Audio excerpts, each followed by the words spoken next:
dia, eu sou o Walter Spinelli, sou autor de matemática, do Melhor Gestão, Melhor Ensino.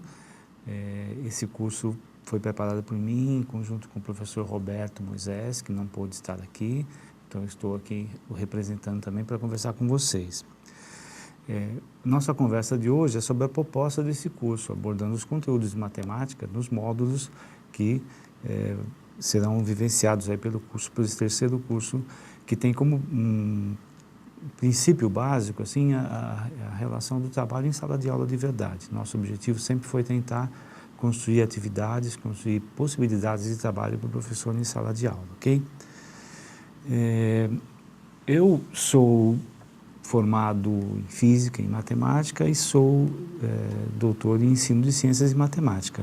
Isso não significa que eu não seja professor. Eu sou professor da rede pública e particular já há mais de 40 anos e um pouco da experiência que eu estou trazendo para vocês, junto com o professor Roberto, é nessa formação desse material. Nós participamos também da elaboração do currículo em 2009 e também do primeiro curso e do segundo curso de formação. Então, o que eu vou mostrar para vocês primeiro é a estrutura desse curso. O que a gente está fazendo é pegando o nosso currículo atual e, para efeito de uma nova abordagem, trabalhar as mesmas ideias e a mesma distribuição do currículo atual sob um outro ponto de vista. Esse outro ponto de vista, que, como eu disse, é complementar ao ponto de vista anterior, é o ponto de vista fundamentado nas ideias da matemática. Então, eu convido o professor a pensar junto comigo quais são essas ideias fundamentais, né? Quando nós trabalhamos em todo o ensino fundamental 1, fundamental 2, fundamental e no médio especialmente também, nós temos alguns conteúdos que são perpassados por todos esses anos de atividade. Mas, independente desses conteúdos serem perpassados ao longo desses anos de atividades, há, além disso, as ideias que estão por detrás desses conteúdos.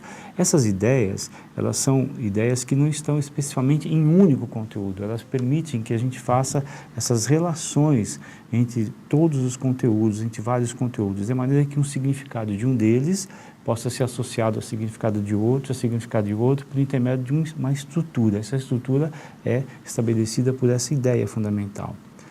Vou pegar um exemplo, vamos comentar um pouquinho sobre alguns exemplos desses e depois nós voltamos então para a estrutura do curso e para os módulos propriamente ditos, tá ok? Olha, uma das ideias fundamentais da matemática é a ideia da equivalência. Essa está clara. Quando a gente fala equivalência, qualquer professor de matemática, de qualquer nível, sempre associa a ideia das frações equivalentes. Mas, evidentemente, essa ideia está presente não apenas no caso das frações, mas em muitos outros momentos. Nós podemos pensar, por exemplo, nas questões das equações equivalentes, aquelas equações que possuem a mesma resposta. Podemos pensar, por exemplo, nas formas poligonais equivalentes que possuem a mesma área e assim por diante. Quer dizer, uma série de tratamentos de equivalência em vários conteúdos que perpassam todos os anos do ensino fundamental 1 e 2. Se a gente tiver como ideia assim, olha, na cabeça, enquanto desenvolve o trabalho, que essa equivalência está nos movendo, está nos fazendo detectar os conteúdos pertinentes, nós estaremos instigando o professor, não é? Instigando o aluno, inclusive, a tentar estabelecer essas relações entre esses conteúdos. Então, como é que as áreas equivalentes se relacionam com as equações equivalentes, com as frações equivalentes? Por trás de tudo isso, então, existe essa ideia maior. Algumas dessas ideias serão trabalhadas no curso, outras ideias não serão. Em todo caso, eu vou apresentar algumas delas para vocês, ok?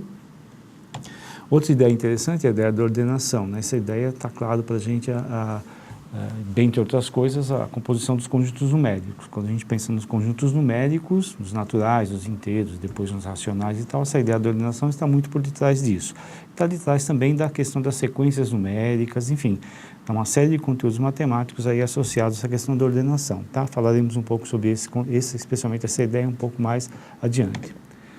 A questão das medições. Então, a medição é uma grande ideia também da matemática, uma ideia fundamental. Em vários momentos do curso, de todos os cursos, de todos os anos, os alunos se põem a estabelecer medições, a fazer comparações entre elas. E são elementos de conclusão para uma série de situações, para uma série de significados importantes. Não apenas das questões das medidas como mais tradicionais, como comprimento, como área, mas também às vezes medidas de grandezas combinadas, como quilômetro por hora, metro por segundo, grama por centímetro cúbico, unidades combinadas. Então, as medições a ideia da medição é uma outra ideia fundamental. A ideia da proporcionalidade talvez seja mais acessível, né, à compreensão. Quer dizer, a proporcionalidade está aí o tempo todo, desde que a gente começa a falar lá nas relações diretas, bem lá para baixo, na pré-álgebra, até, se a gente for desenvolver, até o final do ensino médio, a gente está com essa ideia bem estabelecida. Essa ideia, sem dúvida nenhuma, é bastante importante e a gente vai trabalhar com ela em alguns dos módulos. Outras ideias, interdependência. A interdependência trata da relação entre as grandezas, então nós sabemos que por detrás da ideia da interdependência tem a ideia das funções, que é um dos conhecimentos mais do que importantes no conjunto matemático, não é? Então, todas as relações entre grandezas, como uma coisa depende da outra, elas nunca estão só, né? Nós dizemos assim, as grandezas nunca estão só, elas sempre estão associadas a uma outra. Quer dizer, se chove é porque mudou a umidade do ar, se mudou a umidade do ar é porque mudou a pressão, se mudou a pressão é porque houve mais vento, enfim, todas essas grandezas vão sendo associadas o tempo todo. Então, elas não existem sozinhas. E a interdependência é uma das ideias fundamentais que também percorre vários anos do ensino fundamental e também do médio. Outra é a questão da aproximação, trabalhar com valores aproximados, com linguagem mista, por exemplo. Quando a gente fala 13,1 bilhões, a gente sabe que esse 13,1 bilhões é um valor aproximado, mas tem que fazer um significado bastante grande para quem lê. 13,1 bilhões pode significar, é muito maior que 13,2 bilhões, é muito menor, é muito diferente de 13,25 bilhões. Essas aproximações são feitas no dia a dia, inclusive nas leituras que a gente faz nas notícias nos jornais, não é? Então, é uma ideia que está muito clara também no conteúdo matemático. A questão da aleatoriedade, talvez, nos nossos dias, de extrema importância, tudo que se remete aos cálculos probabilísticos e aos cálculos estatísticos estão por detrás dessa ideia. E o cálculo de probabilidade, por sua vez, se a gente pensar um pouco mais à frente, ele se relaciona com a questão da equivalência, também se relaciona com a questão da proporcionalidade. Então, nós temos aqui uma ideia que ela não se reduz a ela própria, ela faz uma série de links com as outras ideias matemáticas. Por fim, a periodicidade, que é um conceito que pouco se trabalha no ensino fundamental, é mais propício para o ensino médio, mas a gente pode pensar nisso também no ensino fundamental. Existe uma série de fenômenos periódicos na natureza e a matemática está aí para modelá-los. Basta pensar especialmente na questão dos calendários, né? No dia e à noite, isso mais periódico do que isso é impossível. A modelagem desses fenômenos periódicos passa por um conjunto de funções que normalmente não se estuda no ensino fundamental, mas não se estudar as funções não significa que não se possa discutir essa ideia.